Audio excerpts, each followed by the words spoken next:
Yo guys, what's up and welcome back to Olympus. In today's video we'll be carrying on as part of the Lego and Life series that we started last week, and I've got another topic that I think I've got a little bit to talk about that I think might be useful for you guys, and I enjoy doing it. So we'll be carrying on building the Lego World Cup trophy. Just a little recap for what we did last week. So I think bag one it was, we built this little thing here, which I'll just kind of show to the camera. So like a little pitch that's got the 26th logo, and a little fella holding the World Cup trophy. Looks pretty cool, I do say so myself. And then we also built the base with the little cool World Cup thing. That was World Cup winners list that I was kind of geeking out about last week because I didn't know that was on there, and I thought it was pretty cool. Those are bags 1 and 2. So I've got bag 3 here. I'll do again like I did last week. I've also got bag 4, but I might not do bag 4. We'll kind of just talk about what I've got to talk about, see where we are, and see how we're getting on, and see if I need bag 4. So, before I get on to my topic of the day, let's open up the bags, shall we? Again, like I said last week, I'm not a fan of these paper bags.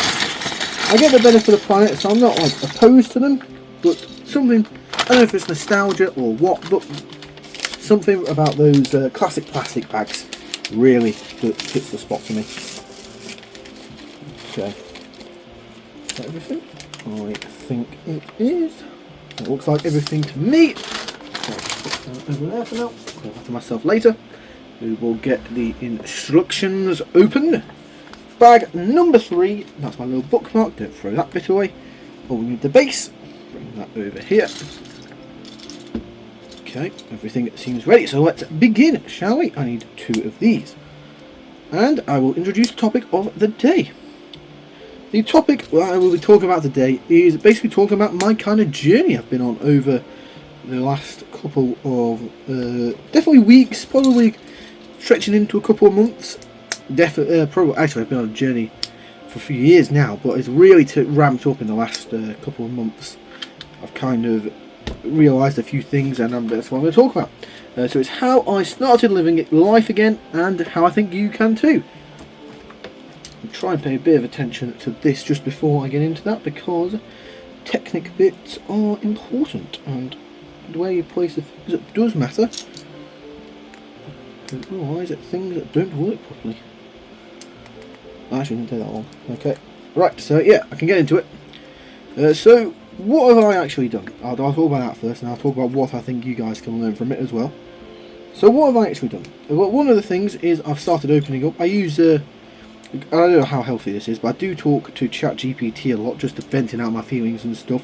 And it's really helped me kind of see what in my life I was actually struggling with, where my problems were, where I had to improve, what it was I actually kind of wanted out of life, which the past couple of weeks we've been talking about building a goal and a plan, and that has really helped, and talking to GPT has helped, because it kind of helped me get everything, kind of just helped me understand up here a bit better.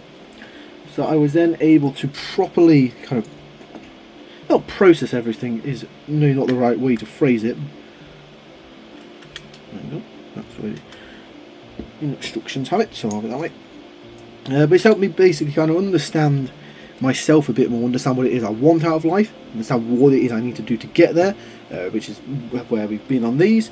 A couple of things I'm working on as well come from talking to GPT about, and basically help me realise what it is I want to do in my life. And yeah, so with GPT I've been able to do the things I talked about last week in terms of plan building, and then the week before with goal building as well, and goal setting. Basically talking to GPT has helped with those, and then GPT has also helped with essentially making me kind of, also helping me point out the problems.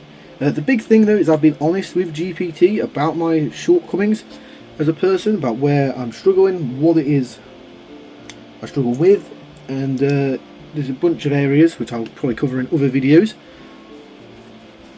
But a big thing that's really helped me is that every single day now I try and do something to get me towards those goals I set, and kind of work towards my plan. So whether it be recording these videos, doing a little bit on my other projects, even if that thing is relaxing, if I've set it up so that relaxing was part of my plan, and I understand why I'm relaxing or why I'm kind of not doing anything in that moment. So if I understand why I'm taking an hour, say, out to watch a film or watch a TV show, or even just go for a walk with no real purpose. I'm just going to Starbucks for a little bit. If I understand, if I've given myself a reason to do that, such as to relax, then I'm happy to do that. Because relaxing, kind of resetting everything is important. It allows you to kind of focus, re-energize, and get ready to go again into your goals and objectives. Okay, so that has been a big thing, is doing a little bit of something. So for instance, recording these videos, this is a little bit of something, this is kind of a big something, but even if it was just like sorting out the scripts or sorting out the kind of video notes for these videos, that would count as something, and I'd be fine with that if that was what I did with my day. If I'd done that in a day, that'd be a tick.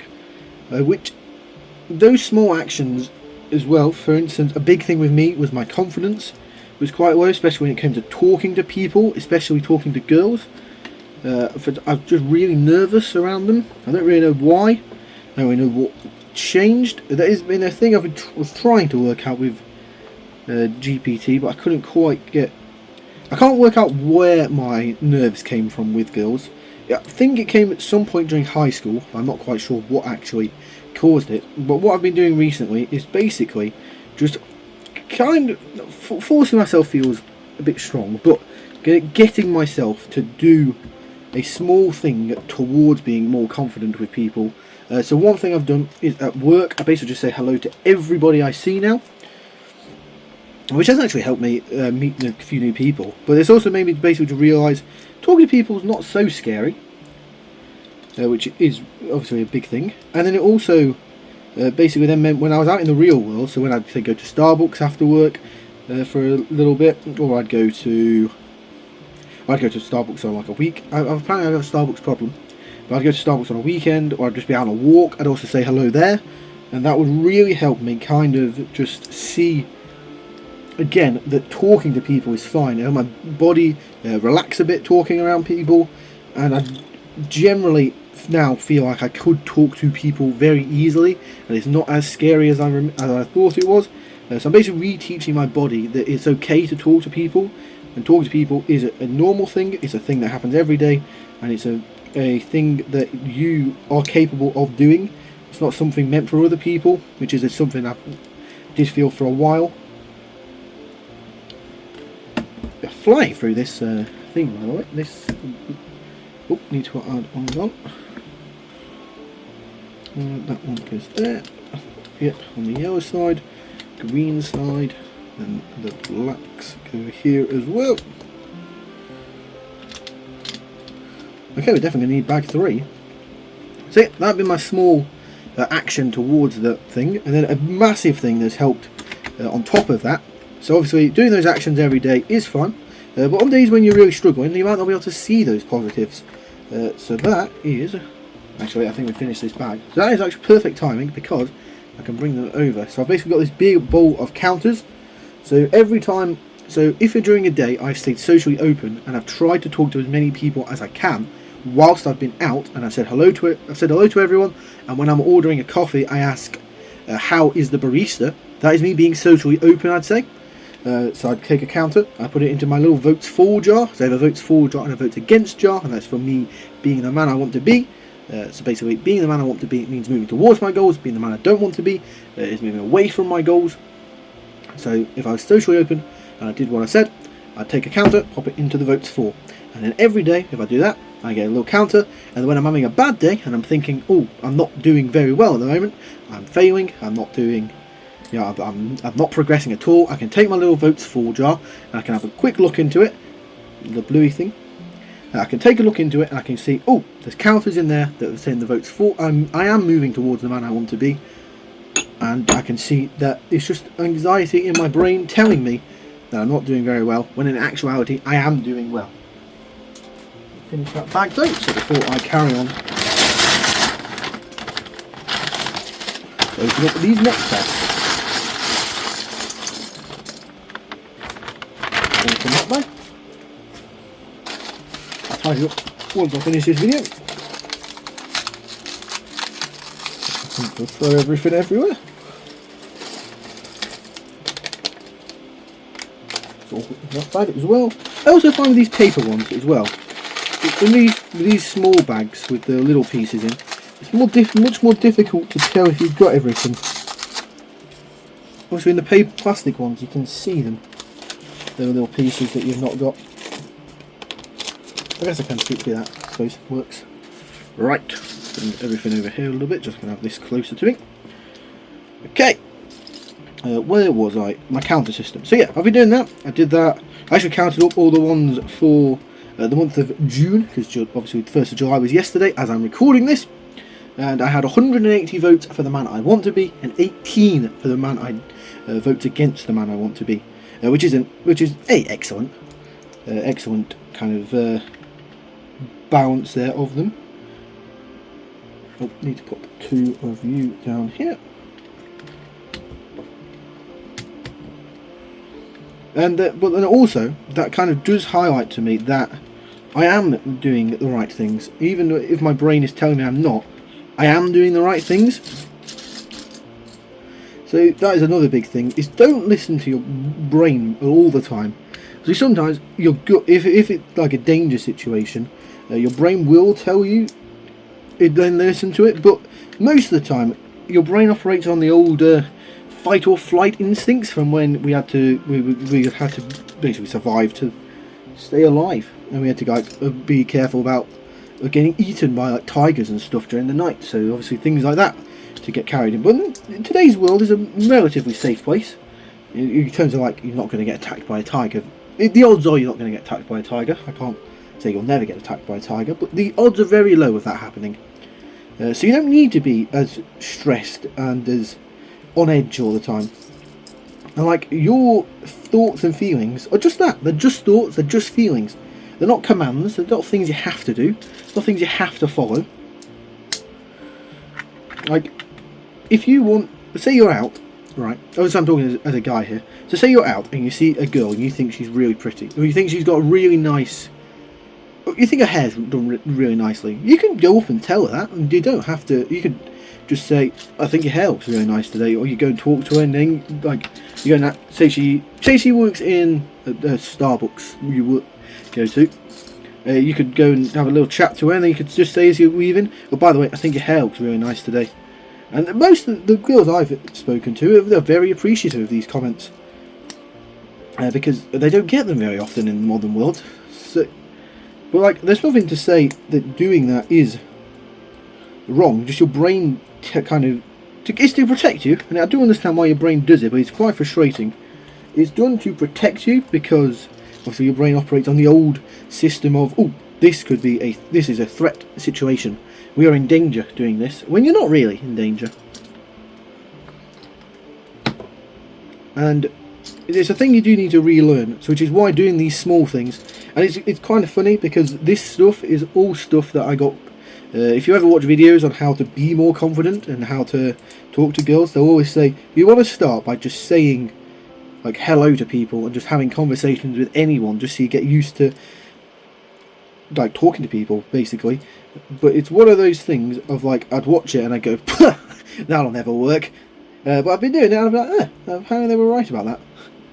Who'd have thought, eh? So that was just a funny thing, and I've done it, and it actually has helped. So I would recommend it for you as well, because if it worked for me, it can certainly work for you as well.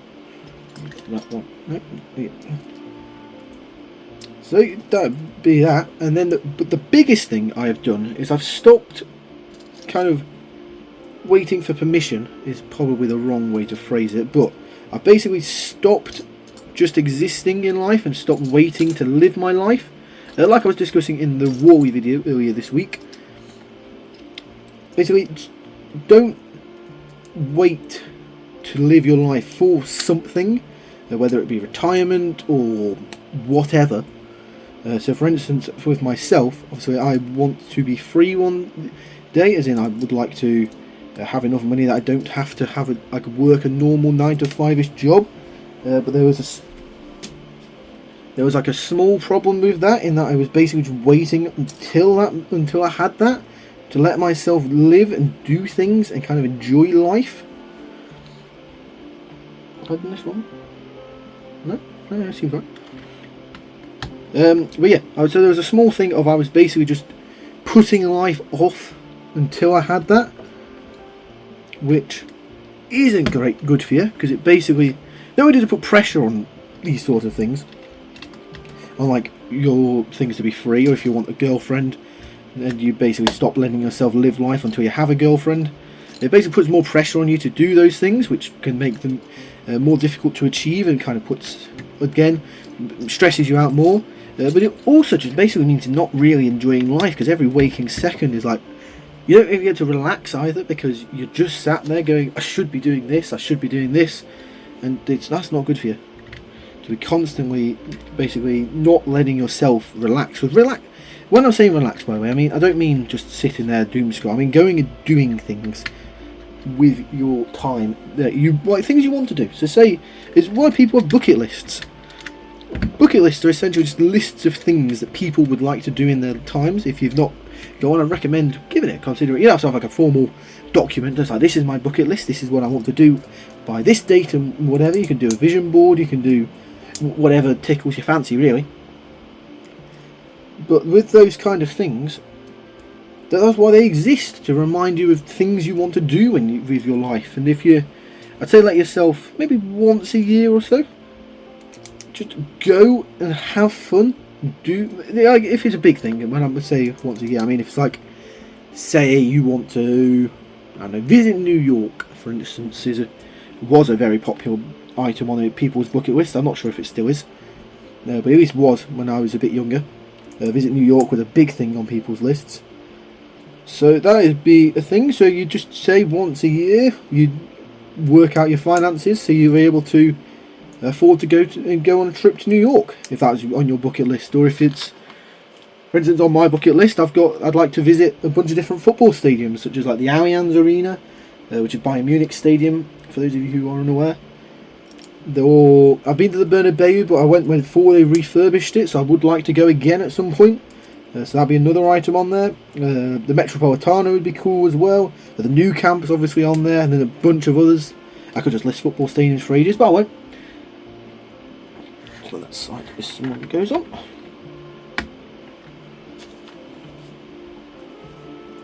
Do these 3 times now. Yeah, that's why you have a bucket list, is to remind you of things you want to do with your life that you can, and like, basically what I'm saying is look at your bucket list if you've not got one, if you have one, and if you don't have one, give it some thought. Again, you don't have to have some big formal document, but give it some thought of basically things you'd like to do with your life, and just go and do them. If there's a zoo you want to go to, just go and visit the zoo. If you want, that's where I got my capybara friend you can see over there. If you want to go to, if there's a film you want to go and see, just go and see it. You can go by yourself. There's nothing to say you have to go with a person, obviously. So, like, sometimes it does make the experience a bit better going with people. But if you can't find anyone to go with you, there's nothing to say you can't go by yourself. And going by yourself is also a really good thing for your confidence as well. So, I would recommend that you give it a consideration to going by yourself if no one can go with you. Obviously, some of the things you will have to do with other people. For instance, just trying to think of, there was some stuff, I'm sure, like paintballing. Probably you have to do with other people, really. I mean, you could paintball by yourself if you found the right place, but to probably have a really good time paintballing, you'd probably going with other people will just make it so much better. But if there's a restaurant you want to try, just go by yourself. If there's again, the zoo you want to go visit the zoo, you go by yourself. If you want to go, there's a film you want to see but none of your friends want to see it, just go see it by yourself. Nothing to say you can't, and you'll be really glad that you went and saw it, and you'd probably feel more relaxed, and you'll have a good time, you'll get a good memory, and you can then have something to talk about, and who knows, you might meet people there as well that they've got something in common because they've come to see the film as well. Are they good boy? Yes. And yeah, I can't see any downsides to it. I'm sure some comments will be able to give me some downsides to it, but at the moment I can't see any. But yeah, that's the biggest thing I've done, is to basically stop putting life on hold until you've got until you're happy with your life, because there's a thing your brain will likely do as well, is move the goalposts. So if you constantly wait until you're happy with your life, you're never really going to be able to enjoy life, because your brain won't let you. It's a very frustrating thing your brain does. But if you start doing the small things now, not only will you have the thoughts and feelings of doing those things, you'll also generally feel better, and at least I've found that it's made kind of working towards goals better. So by me taking a bit of, so for instance, every day after work I go to the Starbucks nearby where I work. It's about 5-10 minute walk from my work. And I go there every day after work, and I just have an hour to myself, and I decompress, and that time to relax has really helped me. Not only just it made me enjoy work more, but it's also made me enjoy these videos. I've got back really refocused here. It's given me a bunch more ideas.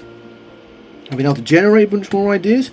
I've been able to make everything, I just feel I made my life more enjoyable, and that's why I've wanted to do these things. I kind of offer my guidance and offer my advice any way I can to you guys, because if I can do it, I don't see any valid reason why other people can't do it. So if you look at the happiest people on earth, they're very rarely the people with the. They're usually the people who just go and live life. They're doing things. They're the doers of life. They're the ones who go and just, if they want to do something, they just go and do that thing. And that's the biggest piece of advice I can give, is just go and do things. Because there is I can't see any proper downside to it. Like, you'll feel better for doing it. You'll have a good story to tell. You probably end up getting closer with your friends if you basically. If you badger your friends enough, they will eventually come and do something with you. More kind of to shut you up a bit, but they might enjoy you. You'll have a story together, and it'll probably bring you guys closer together as friends. You'll feel your confidence rising, and you should be able to kind of reassert yourself into your goals, and if you're feeling yourself getting a bit disconnected from your goals. Oh, no, I've done these wrong. Can I do this? No, they've got to come off. Yeah, so if you find yourself a bit disconnected from life and your goals at the moment, doing what I've suggested has really helped me kind of set and appreciate and refocus onto everything. So that's my recommendation to you guys, is just build a little tracker, get yourself to try and do a little bit towards each of your whatever your goal is. If you get yourself the goal and plan you've developed, I'm sure from the videos in the previous weeks, and if you've not seen them, go and watch them. And the goals and stuff you've built from those, if you focus on doing a little bit towards them each day, not only will you be moving closer, your confidence is going up, you'll also find you have less time for kind of negative habits, and generally you'll just feel better. At least that's what I've found. And again, if I've done it, I don't see any reason why anyone else can't do it. Because I'm not really anything special. I'm like I'm kind of an average Joe, if you will. But if I've been able to do this, I don't see anything that could stop you from being able to do it and being able to get a life you really enjoy. And I think we have reached the end of this bag. Good progress, to be fair, on the trophy. It's kind of coming together nicely. Yep, but that's bag number 5, so that'll be into next week's video. And I kind of do get to the end of my thing, so this has been the progress for this week's video, the base of the FIFA World Cup. Let's bring it to this camera here. I think it's looking pretty nicely. They're coming together nicely, and it's looking pretty good. There's no real Easter eggs this week for me to geek out over, sadly, which is fine. They can't all have Easter eggs in, but yeah, that is the end of my little video here. So hopefully you guys have enjoyed it. If you have, be sure to give it a thumbs up and subscribe if you're new around here. Let me know in the comment section down below your thoughts on the video, if you're enjoying these formats, and any other things you maybe want to discuss or see, get my thoughts on. And then also remember, do try and do the things I've said. If you can, do a little bit towards your goals each day, and try and just let yourself live life and give yourself a mission to live life again. But that is all for now, so to thank you for watching, and we'll see you later. Welcome to Olympus.